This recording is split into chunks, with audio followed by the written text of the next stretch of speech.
Jeta e përditshme. Kapitulli 8. Përdorimi i disiplinës së përshtatshme. Doktor Robert Coles, një psikiatër i njohur për fëmijë, tregon se si gjatë trajnimit të tij në Spitalin e Fëmijëve në Boston, ai zbuloi rëndësinë e disiplinës në rritjen e fëmijëve. Ai u caktua tek një djalë 10 vjeçar, të cilin ja përshkruanin si një djalë me probleme të nxënit. Sjellja e djalit ishte e vrazhd, e paduruar, imponuese dhe pa vetë kontroll gjatë seancave të tyre së bashku. Dr. Coles u përpoq të arsyetonte me të, duke shpresuar të zbulonte se pse sillej në atë mënyrë, por çdo seancë vetëm sa ja shtonte ndjenjën e pafuqisë. Javët kalonin në të njëjtën mënyrë. Djali që bënte sipas kokës së vet në zyrën e mjekut dhe mjeku pa asnjë ide se si ta ndihmonte. Një ditë me dëbor, kur mbëriti, djali i hoqi si pa të keq çizmet dhe i hodhi, ashtu duke spërkatur luc mbi karrigen e mjekut.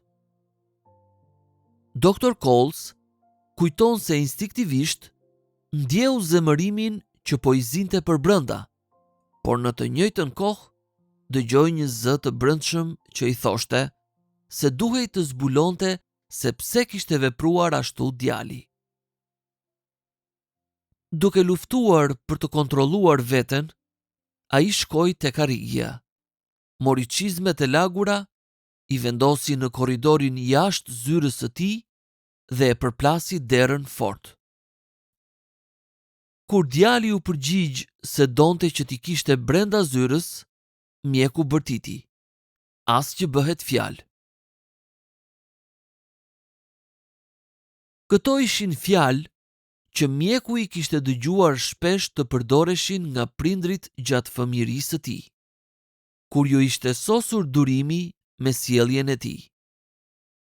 Diçka e habitshme ndodhi. Djali u ul, me vështrimin më të penduar që mjeku kishte parë ndonjëherë tek ai djalë, dhe pyeti nëse kishte diçka që mund ta përdorte për ta pastruar rrëmujën që kishte bërë. Në atë pikë, mjeku filloi të ndihej në gjendje ta ndihmonte djalin. Dr. Coles shkruan: "Ne kemi frikë të vendosim kufit e qartë që u nevojiten fëmijëve në shumë raste për shkak se mendojmë se një teori psikologjike kërkon një qëndrim të tillë." Ironikisht, nëse psikiatria moderne ka mësuar diçka, ky është respekti i shëndetshëm për anën më të errët të jetës sonë mendore dhe ndërgjegjësimi se sa e rëndësishme është për të gjithë ne që të kemi një lloj autoriteti të arsyeshëm mbi impulset tona, që ato të mos na sundojnë dhe madje të na shkatërrojnë, për mos përmendur edhe të tjerët që njohim. Dr. Coles kishte zbuluar diçka që Bibla e kishte mësuar shumë kohë më parë. Ne nuk u bëjmë nder fëmijëve kur i lëm të shpëtojnë pa u ndëshkuar për sjellje të këqija. Në fakt, Dr. Coles është bërë një avokat bindës i disiplinimit të arsyeshëm. Disiplinimi i duhur duhet të drejtohet nga motivimi dhe qëllimi i duhur. Duhet të pranohet si një detyrë prindërore dhe duhet parë si një shprehje e autoritetit të dhënë nga Perëndia. Bazat e disiplinimit të fëmijëve. Ka arsye kulturore se pse disiplina nuk është e lehtë për fëmijët dhe të rinjtë e sotëm.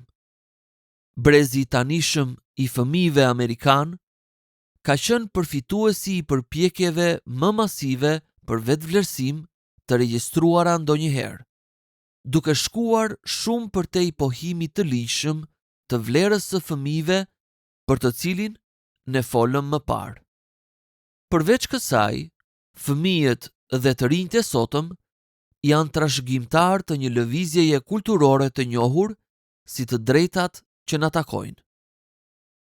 Një mësues veteran që ne njohim pretendon se ka parë tek studentët e kohëve të fundit një rritje të vazhdueshme të arrogancës, mbi vlerësimit të aftësive, pamundësisë për të pranuar kritikën ndaj punës së tyre dhe përbuzjes ndaj mësuesve.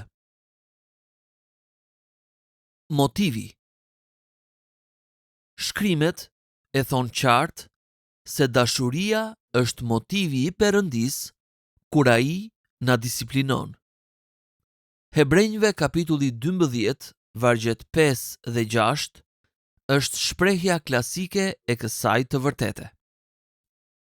Biri im, mos e përçmo ndreshjen e Zotit dhe mos e humb zemrën kur ai të qorton, sepse Zoti ndresh atë që do dhe fshikullon çdo bir që ai pranon.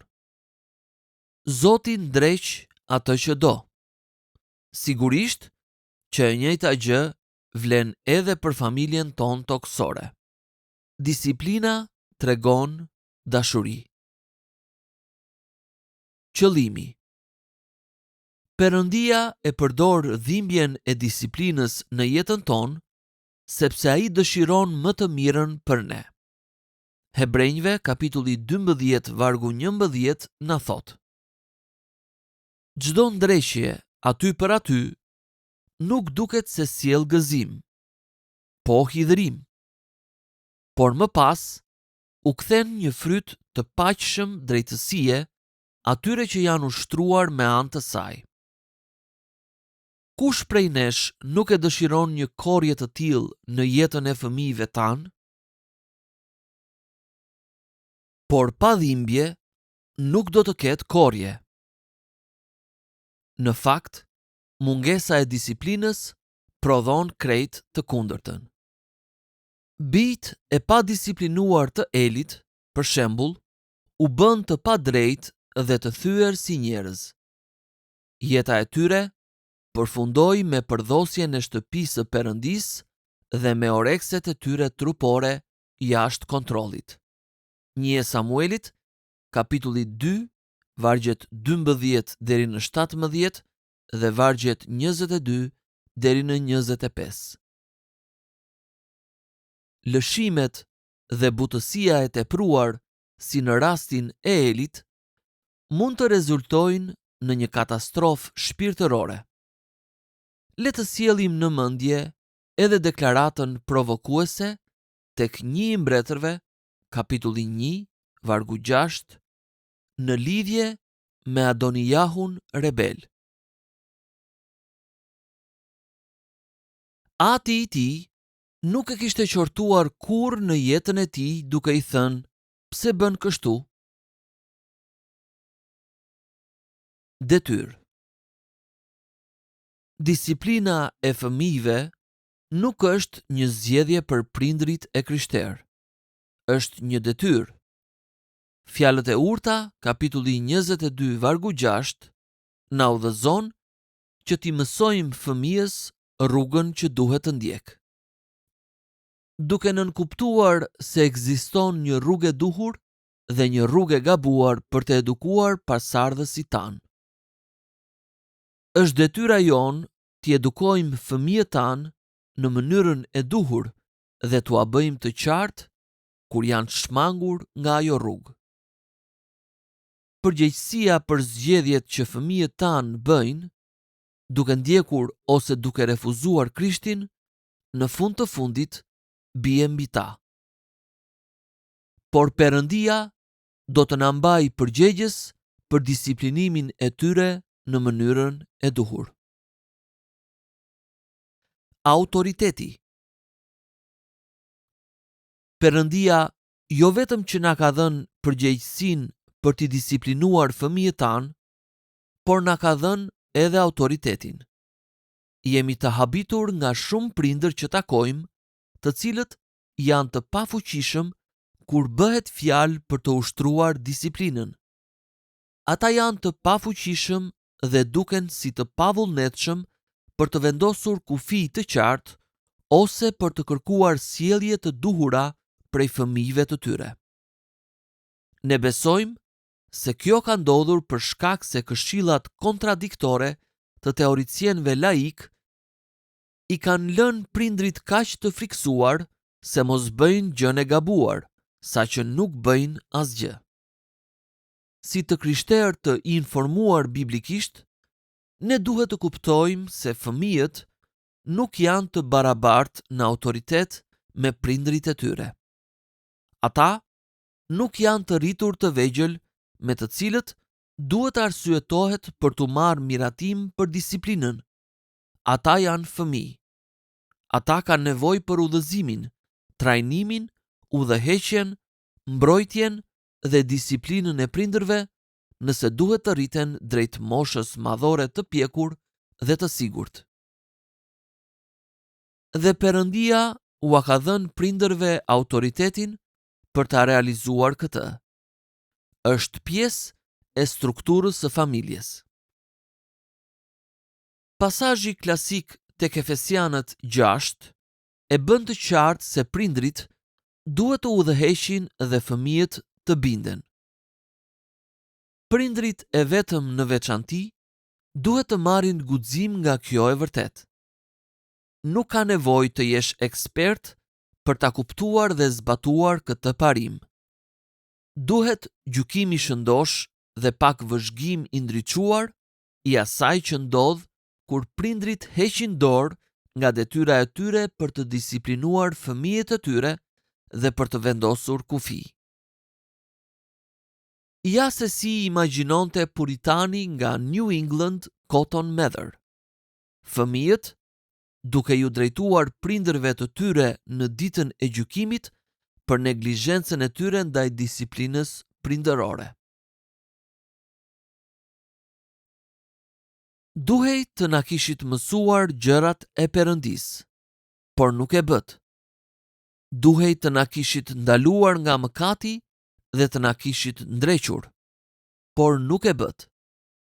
Ju ishit shkaku i prishjes dhe fajit ton të lindur. Dhe megjithatë, nuk treguat asnjë kujdes të mjaftueshëm që ne të shpëtonim prej tij.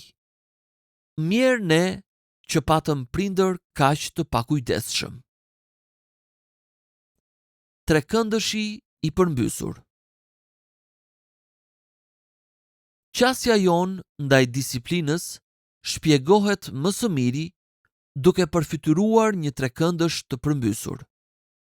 Pika e ngushtë në bazën e trekëndëshit përfaqëson kontrollin rigoroz prindëror që ne besojmë se është i nevojshëm për fëmijët e vegjël. Ndërsa muret anësore të trekëndëshit ngrihen lart, ato edhe zgjerohen, duke përfaqësuar lëshimin me mas të kontrollit prindëror që i hap rrugën vetkontrollit. Më në fund, muret arrin në rrafshin i cili simbolizon qëllimin, jetën e kontrolluar nga fryma. Kontrolli prindëror. Fëmijëve nuk ju vjen natyrshëm vetkontrolli. Ata dominohen nga impulset e tyre, duke vepruar zakonisht në mënyrë spontane, pa u menduar shumë. Nëse fëmijët e vegjël nuk disiplinohen nga prindrit e tyre, nëse nuk u bëhet e qartë që t'i kuptojnë kufit dhe kufizimet e tyre dhe nuk dinë se çfarë do të thotë fjala jo, atëherë kaosi do të mbretërojë sepse kontrollin do ta ketë fëmia. Çfarë ne kemi vënë re është se shumica e prindërve që e humbasin kontrollin, e humbasin atë kur fëmijët janë shumë të vegjël. Fusha e parë që fëmijët mund të marrin nën kontroll është gjumi. Mbasi bebet ta kenë kaluar fazën e foshnjërisë, ne duhet të përcaktojmë rutinën e tyre të kohës së rënies për të fjetur. Në fund të fundit, Foshnjat nuk shkojnë vetë në shtrat, kurse ne po. Por nuk kalon shumë kohë dhe të vegjlit fillojnë të mësojnë se me anë të sjelljes së tyre mund t'ju kontrollojnë. Nëse nuk duan të flenë kur ju dëshironi, ata zbulojnë se britmat dhe të qarat mund t'ju shqetësojnë aq sa t'ju bëjnë të ndërroni mendje. Komentet tona këtu janë në lidhje me fëmijët e shëndetshëm që nuk kanë probleme të evidentuara mjekësore, të cilat mund të ndikojnë në zakonet e tyre të gjumit. Natyrisht, problemet shëndetësore duhet të merren parasysh. Në fillim, rezistenca e fëmijëve të vegjël ndaj vënies për të fjetur duket si një çështje e vogël. Foshnjat buzëqeshin dhe ledhatohen ëmbëlsisht kur I ngrini përsëri. Dhe ju arsyetoni, ç'rëndësi ka edhe disa minuta dhe pastaj do ta vendosim prap në shtrat. Por sjellja e suksesshme e fëmijës fillon të përsëritet vazhdimisht derisa të bëhet një problem shumë I madh. Dhe pastaj rifitimi I kontrollit bëhet jashtëzakonisht I dhimbshëm, si për prindin, ashtu edhe për fëmijën. Një mënyrë tjetër se si fëmijët shpesh fitojnë kontroll që herët është në të ngrënit.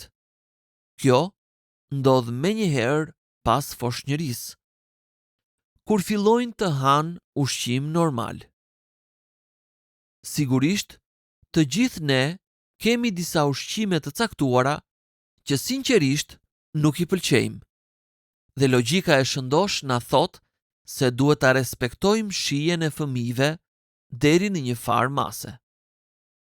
Por kur fëmijët kontrollojnë atë që do të hanë dhe atë që nuk do të hanë, deri në atë mas sa menuja e tyre përbëhet nga 2 ose 3 ushqime kryesore dhe asgjë tjetër përveç ushqimeve të paketuara, ju keni një problem të madh. Përmes mënyrës së të ngrënit dhe të fjetjes, foshnjat shpesh fitojnë kontroll dhe nuk heqin më kurrë dorë prej tij. Direktiva të hershme të panegociueshme. Mbajtja e kontrollit në fushat kryesore të gjumit dhe të ngrënit është thelbësore për një fillim të mirë në disiplinë. Por pavarësisht se sa mirë fillojmë, disiplina nuk do të ketë sukses në vitet në vijim pa 3 gjëra thelbësore të panegociueshme: respekti, sinqeriteti dhe bindja e menjëhershme. A nuk dihet nga të gjithë se fëmijët duhet të jenë të respektueshëm ndaj prindërve, të thonë të vërtetën dhe të bëjnë atë që u thuhet?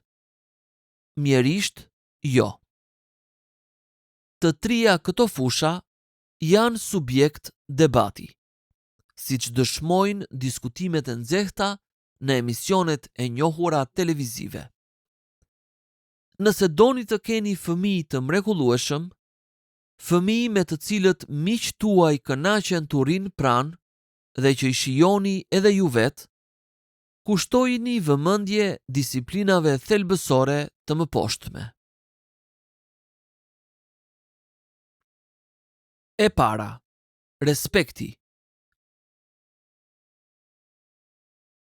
Tek Fjalët e urta, kapitulli 30, vargu 17, lexojmë se syrin që tallet me baban dhe nuk pranon me përbuzje t'i bindet nënës, do ta nxjerrin korbat e përrojt, do ta hanë të vegjlit e shqiponjës.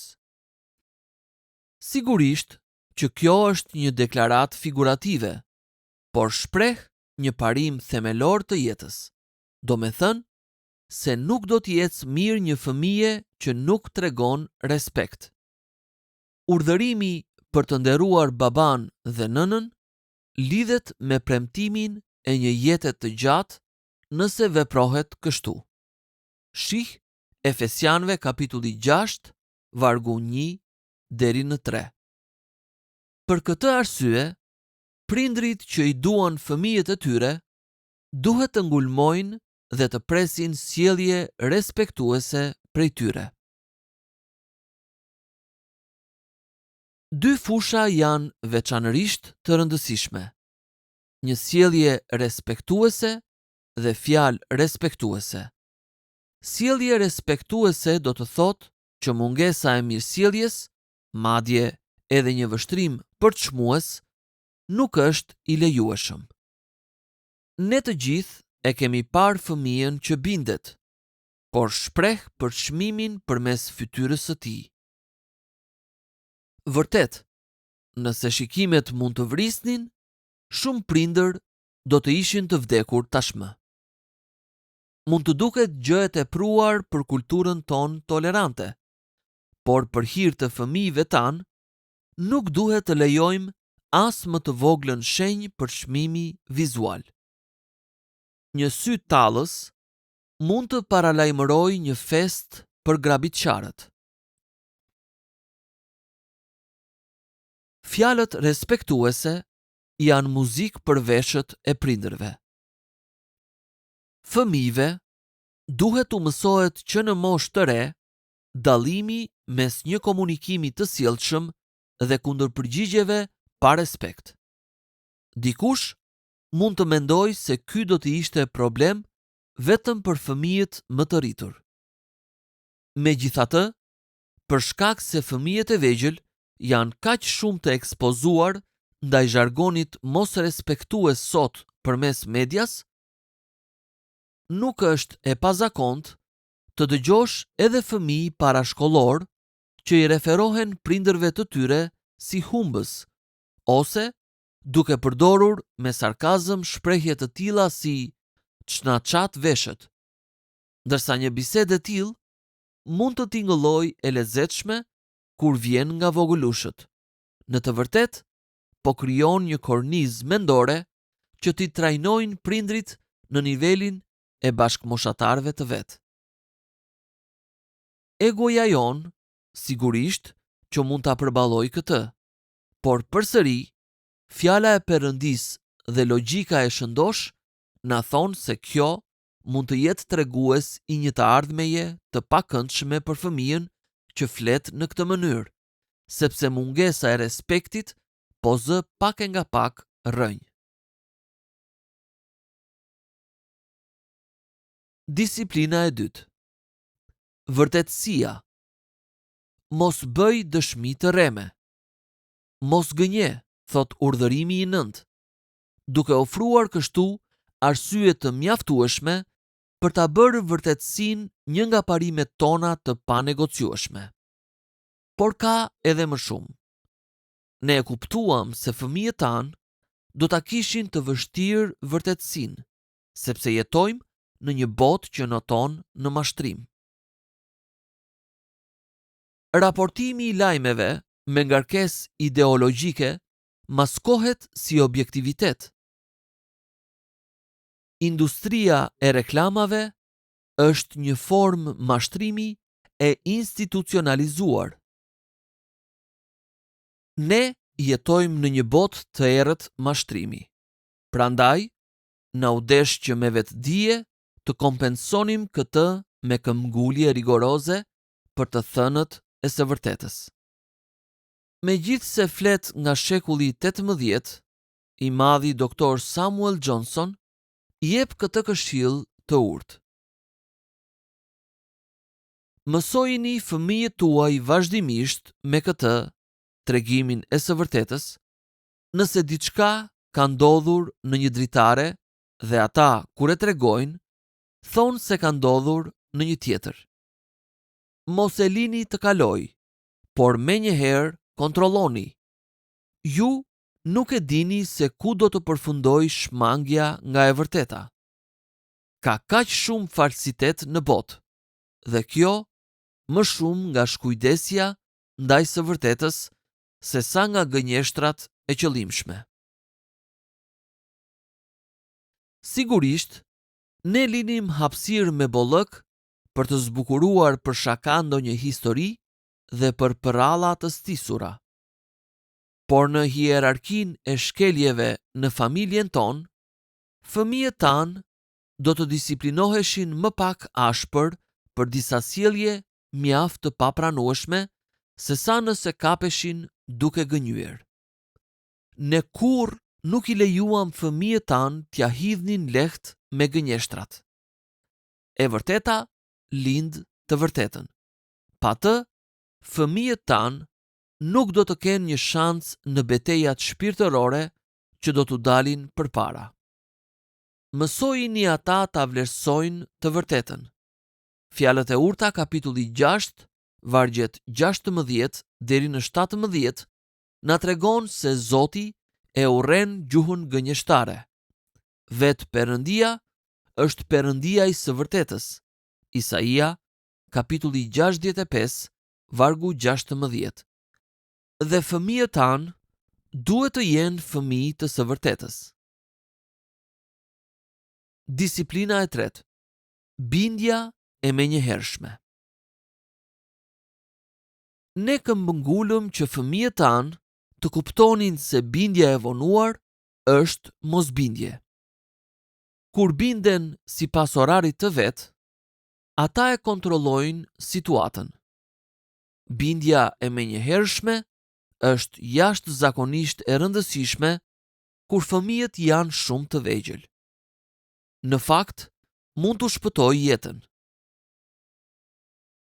Nëse një fëmijë po vrapon drejt rrugës dhe një makinë është duke u afruar me shpejtësi, bën mirë të tregojë menjëherë kur i thuhet: "Ndalo", përndryshe mund të pësojë katastrofë. Kjo është e rëndësishme edhe kur janë më të rritur, për arsye karakteri. Një herë, kur Barbara i kërkoi djalit ton në shkollë të mesme që të hidhte mbeturinat, përgjigjja e tij ishte: "Patjetër mami, më vonë." Ajo e kapi nga supet, e shikoi drejt në sy dhe i tha: "Jo, dua që t'i heqësh tani." "Po pse mami?" u ankua ai. "Pse nuk mund t'i heq më vonë?" "Dua që t'i heqësh tani, birë, sepse unë po rris një burr dhe burrat i bëjnë gjërat në kohë. Çunakët i shtyjnë gjërat për më vonë."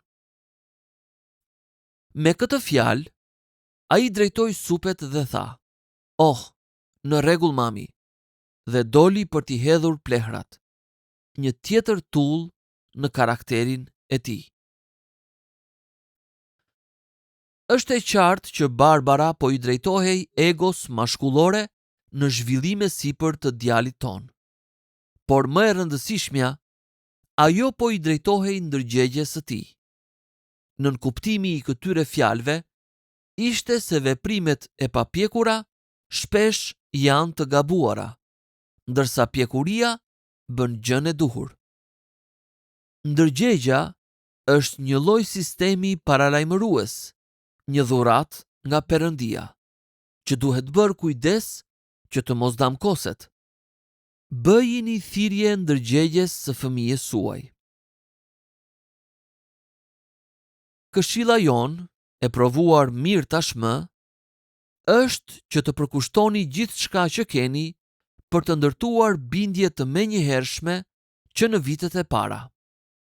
Jini të rrept, punoni fort, krijoni zakone dhe modele bindjeje që do t'ju lejojnë të filloni të lëshoni gradualisht kontrollin që keni mbi sjelljen e fëmijëve tuaj ndërsa ata i afrohen adoleshencës. Afirmimi i vetkontrollit. Ndërsa përparohet për lart në trekëndëshin e përmbysur, muret zgjerohen, duke treguar një zvogëlim të kontrollit prindëror. Nëse e keni bërë punën tuaj në vitet e para, kanë filluar të formohen brazda të thella të vetkontrollit në vullnetin e fëmijës suaj. Bindja dhe respekti ndaj prindërve do të jenë bërë zakon dhe rezultatet do të ndikojnë edhe në fusha të tjera ku respekti është thelbësor. Tani është koha të filloni ta lëshoni kontrollin. Besojini fëmijës suaj, jepini atij ose asaj pak hapësirë. Ai do të bëj gabime dhe kur t'i bëj ato, do të mësoj nga pasojat. Ashtu siç bëri një nga djemtë tan kur ishte 12 vjeç. Fatkeqësisht, ai kishte siguruar një sasi të madhe fishek zjarresh. Edhe pse kishte dalë një urdhëres kundër përdorimit të fishek zjarreve në qytetin ton, ato megjithatë ishin shumë të përhapura mes para adoleshentëve. Djali ynë zbuloi se mund të fitonte para të lehta duke u bërë shitësi i lagjes. Kenti i foli disa herë, duke i kujtuar se kjo jo vetëm që nuk ishte një ide e mirë, por ishte edhe kundër ligjit. Përgjigja e tij ishte gjithmonë e njëjtë. "Oh, babi, të gjithë po e bëjnë." Ne donim shumë që ai vetë të bënte zgjedhjen e duhur në këtë çështje. Vendosëm të prisnim, të vëzhgonim dhe të luteshim. Një javë më vonë, Barbara ishte e zënë duke përgatitur darkën kur ra zilja e telefonit. Zëri i dridhur në anën tjetër të linjës foli: "Mami, jam në burg." Një orë më parë, dy shokë të rinj kishin ardhur për vizitë për Kerin. Të tre djemt ishin larguar pastaj së bashku me biçikletat e tyre, drejt një fushe ku kishin vijuar pa djenin ton, duke bërë një luftë, duke ndezur fishek zjarre dhe duke lëshuar raketa shishesh. Një fqinj i bezdisur telefonoi policinë. Shkelësit u kapën në flagrancë. Oficerët e policisë i detyruan djemt t'ju hipnin biçikletave të tyre, duke shkuar drejt përpara makinës së patrullës deri në stacionin e policisë, kompletuar edhe me fenelinat ndezur. Ndërkohë që njëri nga policët u tregonte drejtimin e lëvizjes me anë të një altoparlanti: "Kthehuni djathtas në kthesën tjetër. Ngadalsoni ndërsa afroni tek West Street dhe kthehuni majtas." Kur mbërritën në selinë qendrore, djemt ishin të poshtëruar dhe të tmerruar. Atë mbrëmje, Kenti solli në shtëpi një djalë të ri shumë të përulur, i cili menjëherë, pa folur asnjë fjalë, i azgjësoi të gjithë fishek zjarret që kishin akoma në gjendje. Ndërsa fëmijët tanë fitonin gjithnjë e më shumë liri, ata bënin edhe gabime. Por ndërsa shikojmë pas, kuptojmë se gabimet e tyre shpesh i bënin më të ndjeshëm ndaj nevojës që kishin për udhëheqjen e atit të tyre qiellor. Ne e dim gjithashtu se së bashku me dështimet e tyre, Perëndia përdori edhe gabimet tona për të sjellë vullnetin e tij në jetën e tyre. Ndonjëherë, edhe ne bënim gjën e gabuar në zellin për t'i pëlqyer Perëndisë. Por Perëndia është i hirshëm me dështimet e fëmijëve të tij. Dhe kështu ne mund të pohojmë me besim se mënyra e duhur për t'ju qasur disiplinës është që të fillojmë me një kontroll të rrept në vitet e para dhe pastaj të lëshojmë gradualisht ndërsa fëmijët rriten, në vend që të përpiqemi të frenojmë fëmijët në një kohë kur nuk e kanë njohur më parë kontrollin për vite me radhë. Edhe pse është gabim serioz të mos arrish të marrësh dot kontrollin e fëmijëve që në vitet e para, ne besojmë se është po aq jo efektive dhe e dëmshme të mos toleroni gradualisht në kohën e duhur.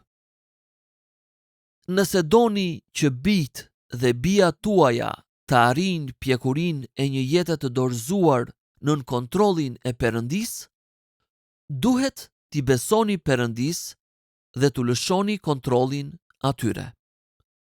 Ka një aksion shpirtërore. Fëmijët tuaj nuk mund t'i japin Perëndis atë që nuk e zotërojnë. Është domethënëse që vetëm disa vite më vonë, djali ynë, të cilin e lejuam të vuante pasojat e fishekzjareve të tij të paligjshëm, përjetoi një përkushtim dramatik të jetës së tij ndaj Perëndis. Ndërsa një shok i tij i krishter po kalonte natën tek ne, kishin filluar të diskutonin për çështje shpirtërore. Kerry ra nën bindje të thellë për mëkatin. Shumë kohë pas mesnatës, ai erdhi duke u dridhur te dera jon duke thënë: "Mami dhe babi, duhet të luteni për mua. Dua t'ia dorëzoj të gjithë jetën time Perëndis." Në atë çast të rëndësishëm, ai po qëndronte mbi rrafshin e trekëndëshit.